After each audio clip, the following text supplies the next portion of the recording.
I don't know how Timmy did everything he did. I really don't. You know, he was just such a force in everyone's life. You all relied on him. Yeah. From NBC News in Washington, this is Meet the Press with Tim Russert. The nation came to rely on him as the straight-talking political journalist. Buffalo embraced him as our ambassador. But for his family, Tim Russert was their compass, a source of strength, inspiration, and happiness. Hey, babe. That's probably what we're going to miss the most, because when he was with us, he was Timmy, and he was just so much fun. What was he like to have as a big brother? He would tease you.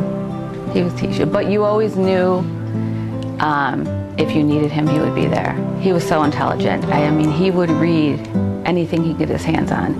I mean, I remember when we were little, eating cereal, and he would have the cereal box, and he'd be reading every word on the cereal box. Kathy Russert Hughes says when she was just 5 or 6, Tim would show her the newspaper headlines to encourage her to read. So I'd want to impress him, so I would get the newspaper early and sound everything out, so that when he came and brought me the newspaper, I could just rattle it off, you know, and he'd think, oh, you're doing great, you know. But he never knew I did that. I never told him I did that. A great gift of intellect he used to help Mom out, too. We were on a budget, and my mom would take him grocery shopping, and he would be like her human calculator. He would follow her down, everything she'd do in the cart, he'd add the price, so that at the end she wouldn't be embarrassed and she would know she had enough money for everything. For Tim, it was always about family. Coming together was central to who he was, like the annual July 4th celebration at his Nantucket summer home. When we get up in the morning, there was a T-shirt outside everybody's door, and everyone had the same T-shirt on, and so it was like the whole Russert clan, and we go into town all together. With Tim leading the way, a pure and simple joy that was a measure of the man throughout his life. We always had talent shows. Nantucket, and of course, he'd be the first one to stand up and start dancing. So as a dancer, huh? I wouldn't really call it dancing. He would just stand up and just do random movements. It was funny. I mean, he always knew how to make us laugh. Oh. The fishing charter. Yeah, that was the funnest. He was like a child on that boat. Yeah. Wow, look at the size of it. It was the funniest thing ever. Yeah. He was like, I think the one picture you guys keep showing of him holding that giant bass above his head, that's the one she caught. Yeah. That was like one of the happiest moments I've ever seen him. He was laughing so hard at that. His niece and nephew count those Nantucket memories among their most cherished. But Ashley and Jesse say Uncle Tim was always generous. He bought us season tickets for the Sabres. He loved that. Yeah, we had tickets and they were like fourth row. Yeah, they were like fourth row, right behind the box. He's like, I'm sorry the tickets are so far away. Like, you might need binoculars. And like he said it with such like a calm voice. We just started laughing because you could smell the players sitting on the bench and we were so close.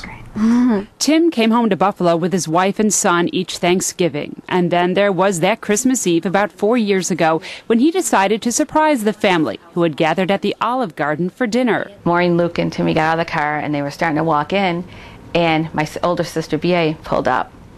And he didn't want anybody to see her, so him, Maureen, and Luke dived in the bushes at Olive Garden so no one would see him, so that he could still walk in and surprise everybody. And we're just like, I would have loved it if someone would have saw that. You know, here's Mr. Meet the Press diving under a bush at Olive Garden. That, she says, was quintessential Tim, but so was his influence on the family.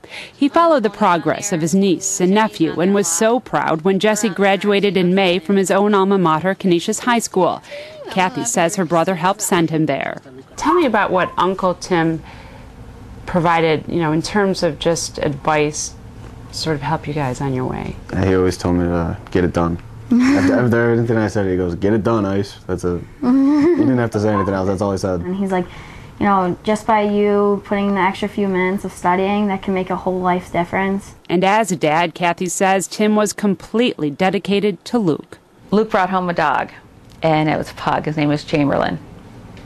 And a couple weeks ago, well, would have been, a month ago, my sister called from Texas to Timmy, and she says, what are you doing? He says, I'm just driving around. And she said, what do you mean you're driving around? He said, well, Chamberlain, it's about 95 here today, and Chamberlain's having a hard time breathing, so I'm just driving him around with the air conditioning on. But that was Timmy. Luke was everything to him. So, too, was Big Russ. And it wasn't until I think a few years ago, that my dad just, you know, when Timmy was leaving Buffalo and they were getting out of the car, my dad hugged him and said, "I love you." And I think that was one of the first times that my dad expressed it like that. The week before his death, Tim was in Buffalo helping Kathy move their dad into a home. Shortly after, he left for that trip to Italy with his wife and son. Then came that conversation Kathy will forever cherish. It would be the last time they'd ever speak.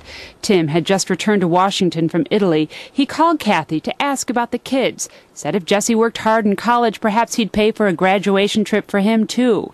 He said he sent a box of clothes and presents for Big Russ, as Tim often did. I think FedEx stock is going to go down because Timmy used to FedEx to my dad, I swear, 3 times a week. Really? Just treats and anything. Tim told Kathy he'd be back in Buffalo to celebrate Father's Day with Big Russ. He never made it, because the day after that conversation, Kathy got the phone call from Tim's wife, Maureen, telling her Tim had died. She'd wanted to reach Kathy before Big Russ learned of it on TV. I'm Tom Brokaw, NBC News, and it is my sad duty. What I did is I called the home right away and I told them to turn the TV off. But they were a little smarter than that. They put on a movie channel and took away the remote. So when I got there, my dad was watching a movie, you know. So and yeah, it was very hard. It was very hard, and I went and told him, and he just. We had just lost my brother-in-law 2 months before, and they were just so close too. And he just said, "What is going on? They're both gone. Both my boys are gone now," you know. And it just, he's very sad. He's very sad. At the wake, she says, the family wasn't sure if they'd be strong enough to make it through.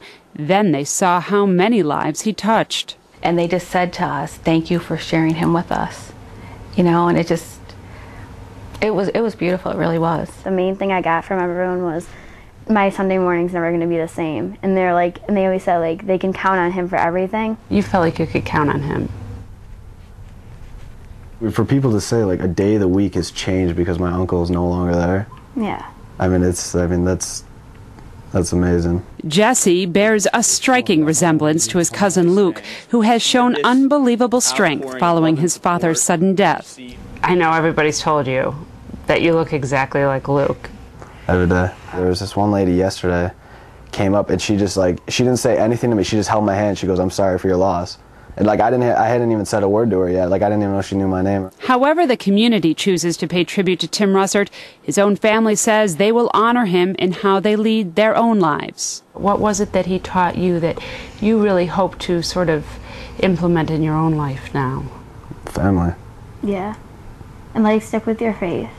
There were thousands who somehow felt a personal loss, and all of you who sent us your condolences, we pass them along. These are the many emails and letters of condolence we received at the station. Thank you very much. We'll cherish these. Kathy says the family will miss the private times they shared with their brother, uncle, son, father, and husband. They'll miss the sheer joy he brought to their lives. I'm so proud of him, and I always will be.